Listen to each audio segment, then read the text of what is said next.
Thank you, Mr. Speaker. Mr. Speaker, just as parents were taking their children back to school the first day of classes, the Education Minister let slip in the middle of a media scrum that the government would be slashing grants to parent advisory councils in half.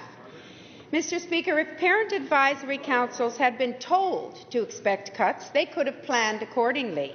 Instead, this government chose to hide the true state of the province's books until after the election, and now parents, students and school districts are paying the price. Mr. Speaker, my question is to the Education Minister. How can the Minister justify making massive cuts to parent groups, especially on the first day of school, with absolutely no warning? Minister of Education. Thank you, Mr. Speaker. We greatly value the contribution that parents make, not only in the parent advisory committees, but also in the other roles that we've carved out for them. For example, they are part of the Learning Roundtable. There's now legislation in place that allows parents to volunteer. We realize what important.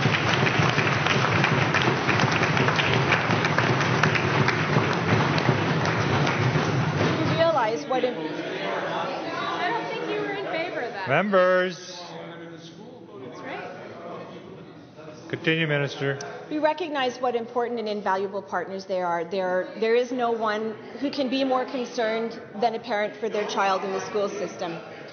But, Mr. Speaker, I'd like us to think back to the contribution that was made for parent advisory councils back when the opposition was in power. And in fact, if we look back at that amount, it was zero. Nothing. No contribution. Nothing. Members. Not a dime. Not a dime. Members.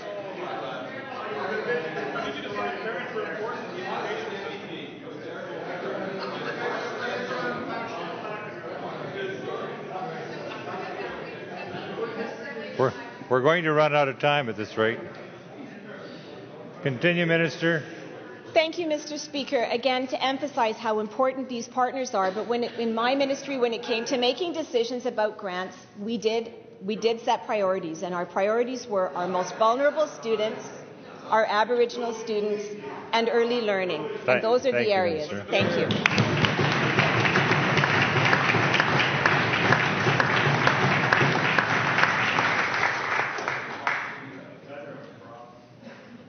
The member has a supplemental. Yes, thank you, Mr. Speaker, I do. And Mr. Speaker, I'm sure that the parent advisory groups across this province are delighted that they have legislation in place that allows them to volunteer. Now,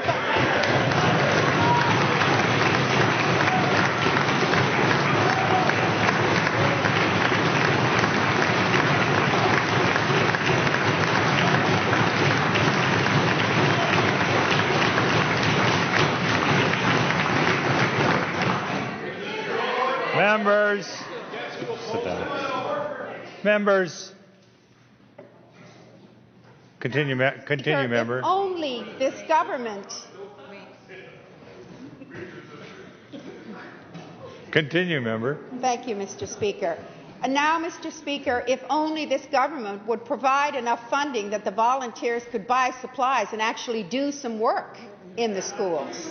That would be wonderful. Mr. Speaker, this minister says she wants to protect students in the classroom, and then she springs an announcement of cuts.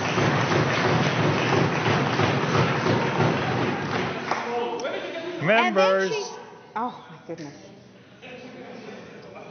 Continue. Then she springs an announcement of cuts to funding for Parents Group on the first day of school. A cut that will actually mean that students will lose access to much-needed classroom supplies and supports, new library books and safer playgrounds.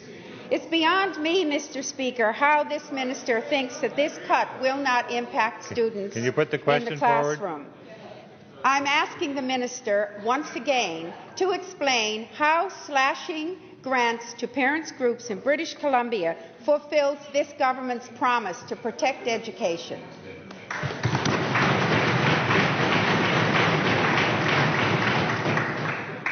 Minister. Thank you, Mr. Speaker. I'd like to draw the member opposite's attention to the fact that we have record funding for education this year.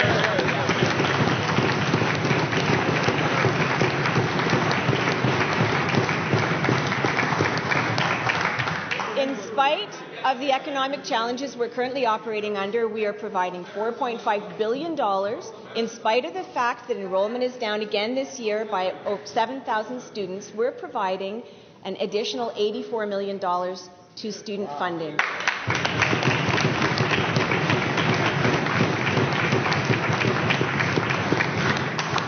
Difficult choices have been made when it's come to grants, but we value the role of parents and will continue to work closely with them this year as we always have. Thank you.